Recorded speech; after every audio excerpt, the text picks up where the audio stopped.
di Perikatan Nasional. Itu saya nampak strategi demikian. And it works. Kan dia berkesan. Kalau bayangkan kalau KJ tak bersama dengan mereka di Perikatan Nasional, isunya di Selangor atau Negeri Sembilan, dia nak tonjolkan siapa. Dan beberapa hari lepas, apa orang kata, Muhyiddin Yassin terus tunjuk pada Azmin Ali. Kita nak Azmin Ali menghadiahkan Selangor kepada kita. Masalah Azmin Ali nak hadiahkan Selangor, macam mana parlimen dia bertanding pun kalah. Parlimen yang dia bertanding pun kalah. Dan untuk makluman tuan-tuan dan puan-puan,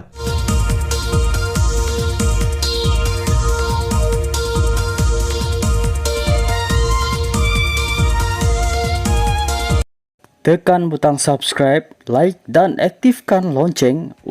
Assalamualaikum warahmatullahi wabarakatuh. Selamat sejahtera, selamat malam, salam reformasi, salam perjuangan saya ucapkan kepada kawan-kawan yang menonton kita pada malam ini.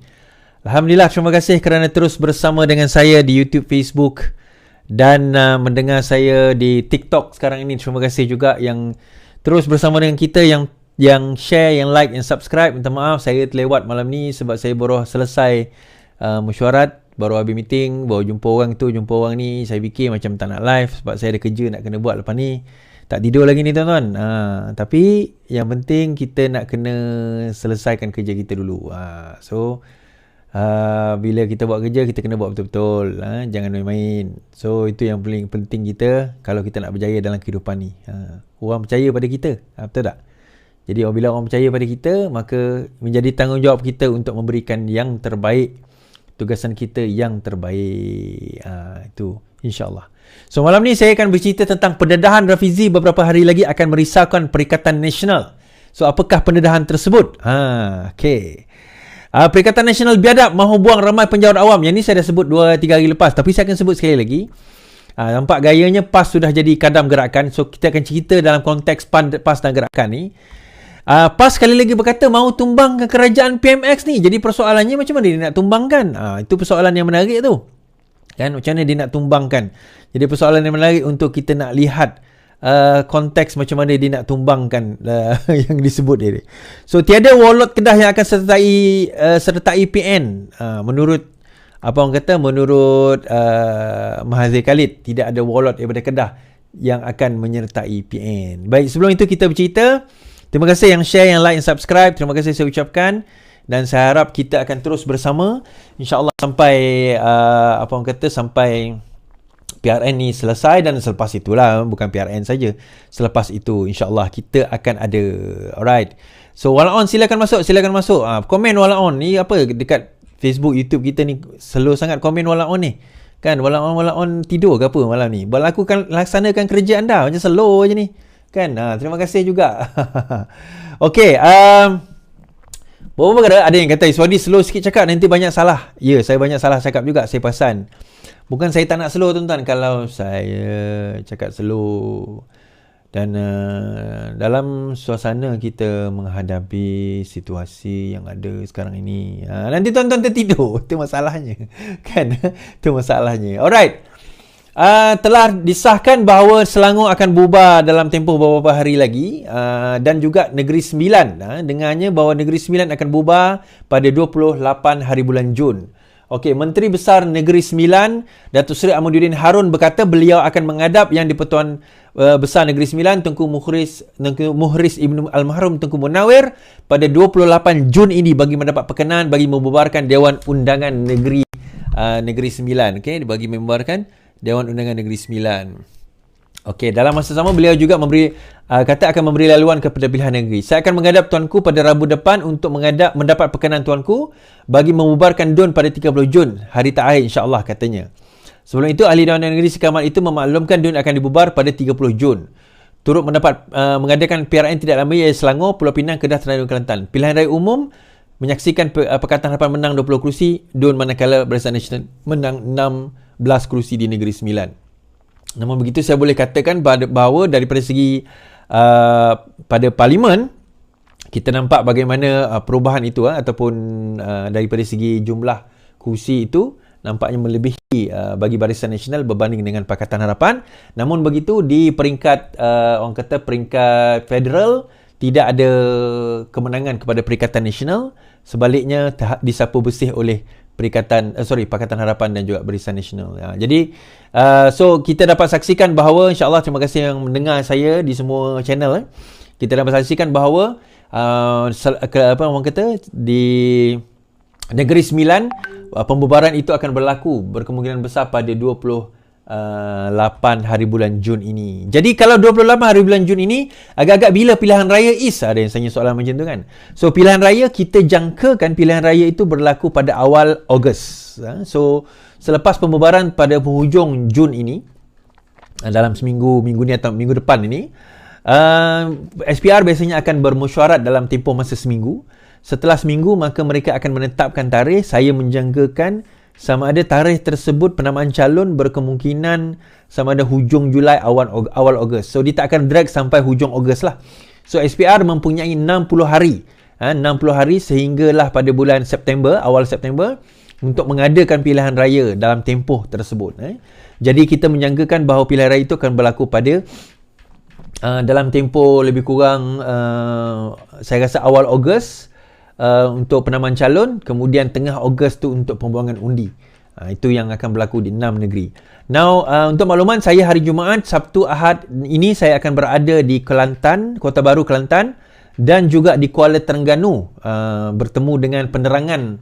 Saya akan berjumpa dengan penerangan Kota Baru, penerangan Kelantan pada hari Sabtu, dan juga bertemu dengan Ketua Cabang dan Ketua Penerangan Cabang dan juga Ketua Penerangan Negeri Terengganu pada hari Ahad. Jadi tempat apa semua yang tu pertemuan secara tertutup lah.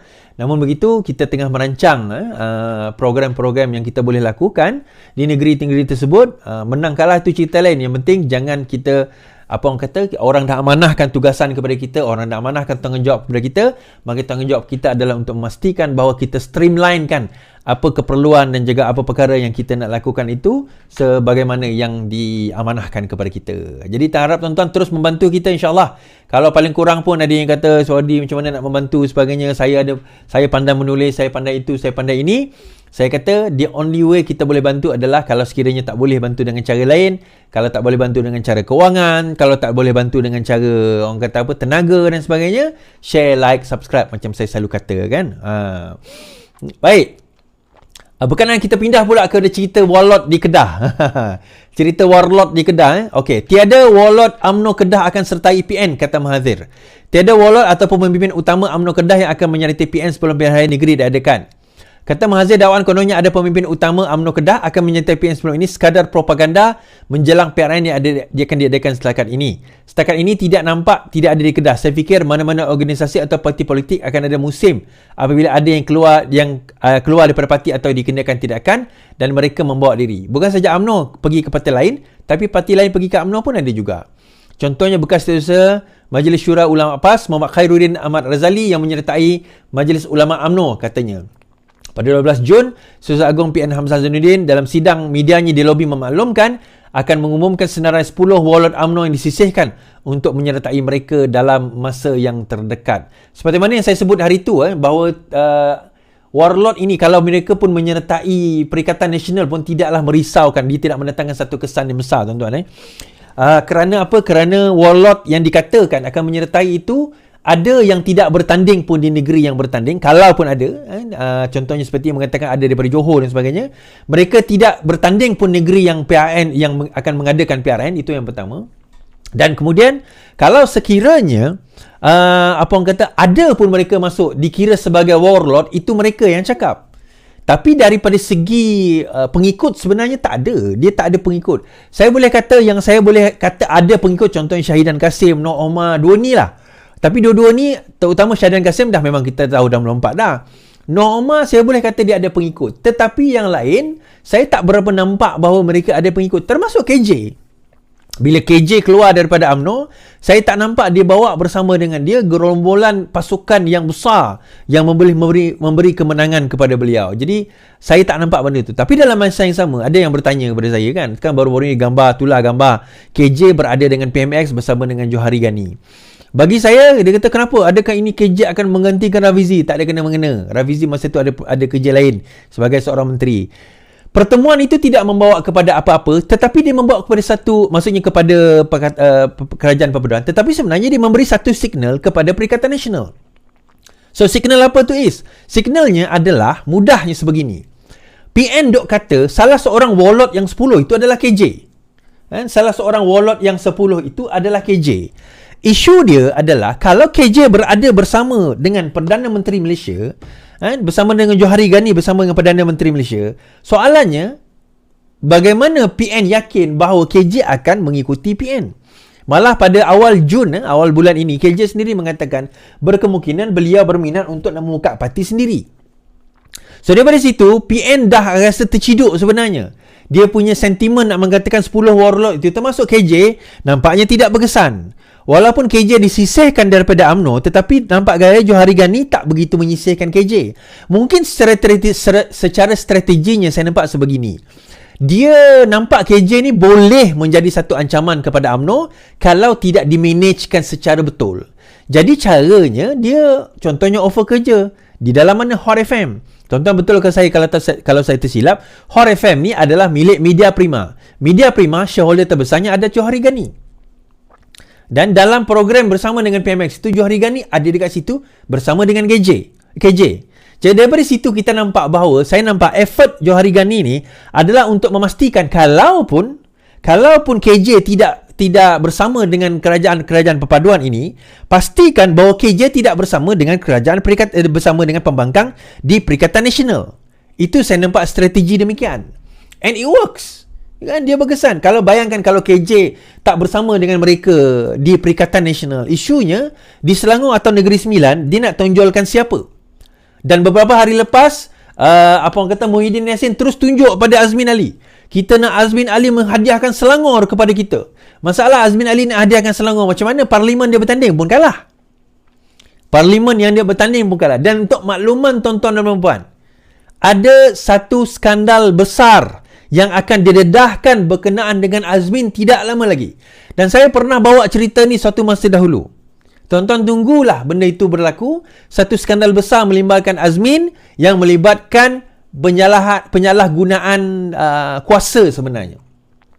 Kan, penyalahgunaan kuasa yang melibatkan Azmin Ali. Nah, bila Azmin Ali sudah terciduk tuan-tuan dan puan-puan, sudah ada kes tersebut yang kononnya bersih dan juga stabil padahal kabur dan juga bor, kan malah aku nak sebut benda tu, kan, tetapi dalam masa yang sama ada skandal yang akan didedahkan tidak lama lagi.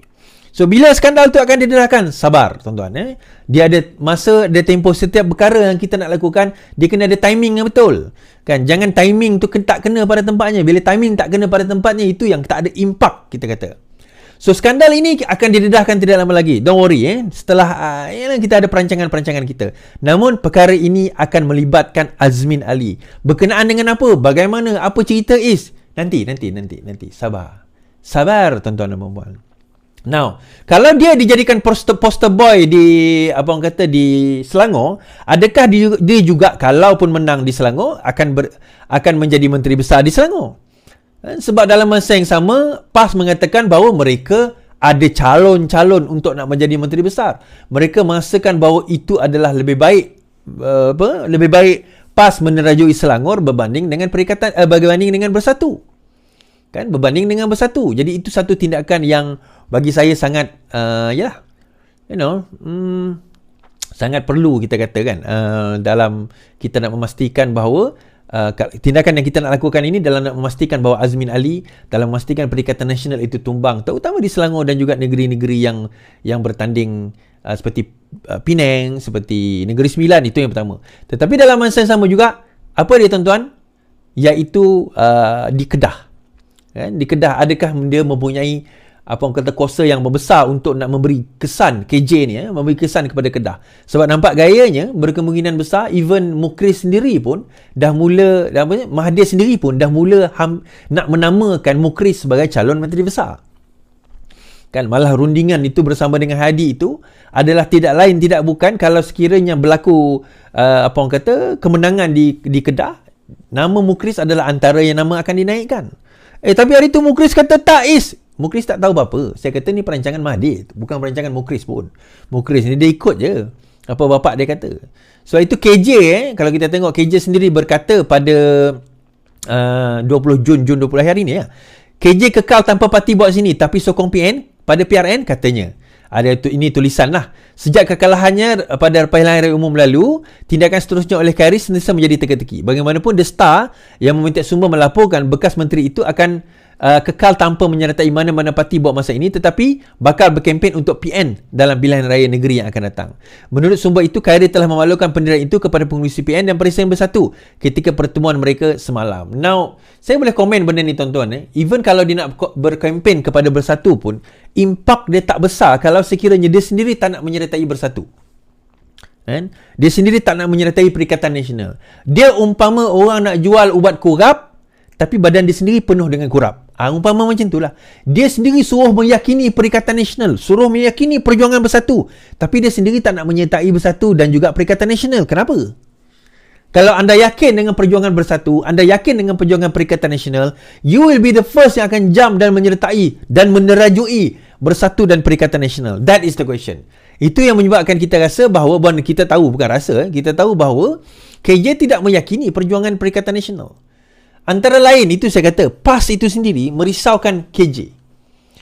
PAS itu merisaukan KJ. Dan baru-baru ini dalam nak mengatur PAS itu sendiri, kita dapati even PAS sekarang ini pun dah jadi syaitan bisu, tuan-tuan.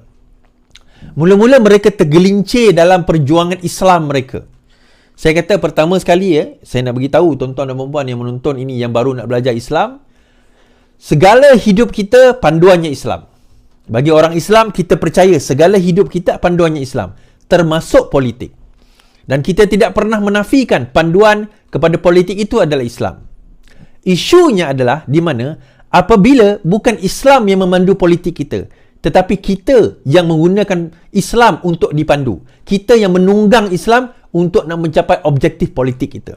Dan ini yang dilakukan oleh parti ajaran PAS. Parti ajaran PAS yang menggunakan Islam atas kepentingan peribadi mereka sendiri.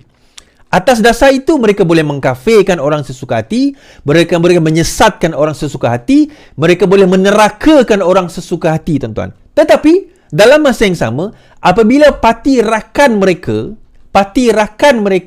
menyesatkan, parti rakan mereka menentang hudud, parti rakan mereka menentang Jawi, malah terbaru parti rakan mereka mendesak supaya pegawai kerajaan banyak dibuang, bukannya ditambah, iaitu parti gelakan, #PAS gelakan. Apa yang PAS buat, tuan-tuan? Syaitan bisu, terus diam, tak banyak cerita, tak banyak bunyi, tak ada demo, tak ada demonstrasi, tak ada maki hamun, tak ada kata-kata yang mencerca, tak ada, tuan-tuan. Ni saya nak beritahu, siapakah yang bawa kes hudud ke Mahkamah Persekutuan? Bukan DAP. Saya nak bagi tahu, tuan-tuan, yang nak bawa kes hudud ke Mahkamah Persekutuan apabila PAS mencadangkan hudud pada tahun 2015 adalah Parti Gerakan, tuan-tuan. Gerakan bawa kes hudud ke Mahkamah Persekutuan Mei 9, 2015. Gerakan pada Jumaat memfailkan permohonan bagi mendapatkan kebenaran Mahkamah Persekutuan untuk mencabar kesahihan aknamen Kanun Jenayah Syariah 1993 yang dikenali sebagai hudud di bawah perlembagaan. Timbalan Ketua Pemuda dan Ketua Pasukan Perundangan Gerakan Andy Yong Kim Seng berkata notis usul dikemukakan di Pusat Sehenti Pejabat Ketua Pendaftar Mahkamah Persekutuan kira-kira jam 11 pagi. Dalam masa yang sama juga, tuan-tuan, kita nak bagi tahu siapakah yang menentang tulisan Jawi. Yang menentang tulisan Jawi adalah Parti Gerakan. Tulisan Jawi ni tahun 2019, baru je. Gerakan mau cabar keputusan di mahkamah. Gerakan akan mempertimbangkan tindakan untuk mencabar keputusan Mahkamah Tinggi Pulau Pinang yang membenarkan tulisan Jawi diajar di sekolah vernakular Cina dan Tamil di negara ini. Saya nak tanya pada orang PAS. So, gelakan ini, orang PAS nak cakap apa?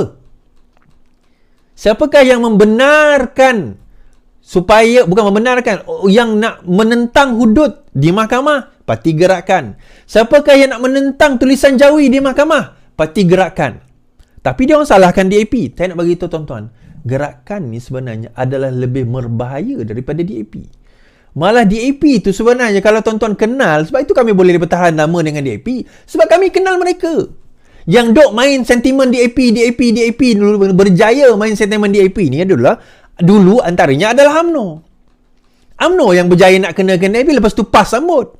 Malah PAS pernah bersama dengan DAP. Bersatu pernah bersama dengan DAP. Sekarang UMNO bersama dengan DAP.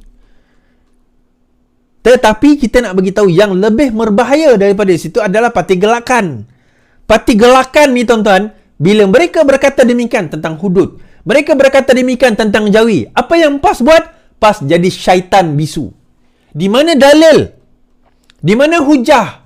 Di mana kononnya nak mempertahankan agama dan bangsa, tuan-tuan? Dekat mana? Tak ada. Tidak ada langsung dengan kedengaran suara-suara orang kata apa, PAS untuk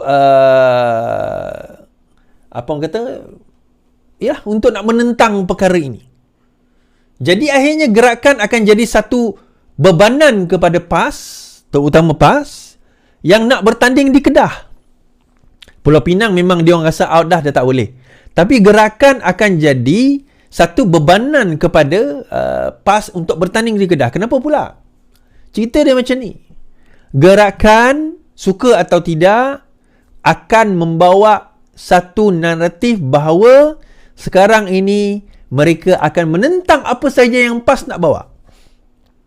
PAS tak boleh nafikan. Dia kata, oh tak ada, kita dah tundukkan gerakan. Baru-baru ini, tuan-tuan, saya nak cerita, siapa yang nak buang penjawat awam? Parti Gerakan. Yang nak kurangkan penjawat awam, suruh Anwar Ibrahim pecat mereka, siapa, tuan-tuan? Parti Gerakan. Siapa yang tak berbunyi dan bersuara? PAS. Bersatu saya tak kisahlah, dia tak bertanding di banyak kawasan, banyak negeri kan, dia bertanding kat kawasan yang lain lah. Tetapi yang konon memperjuangkan ini PAS, mana dia? Di manakah suara mereka dalam keadaan ini berlaku, tuan-tuan? Ada dia ada cakap je ni. Tak ada. Adalah suara-suara sumbang kecil pemimpin mereka. Di mana pergi pemimpin kononnya buat proklamasi Melayu? Di mana mereka? Tuan-tuan, saya nak bagi tahu, majoriti penjawat awam adalah orang Melayu. Di manakah Hadi? Di manakah Mahathir yang menandatangani proklamasi Melayu itu? Di manakah mereka? Di manakah mereka? Sebab itu saya kata, pilihan raya kali ini, dia bukan milik PN. Jangan PN rasa selesa, Perikatan Nasional rasa selesa. Jangan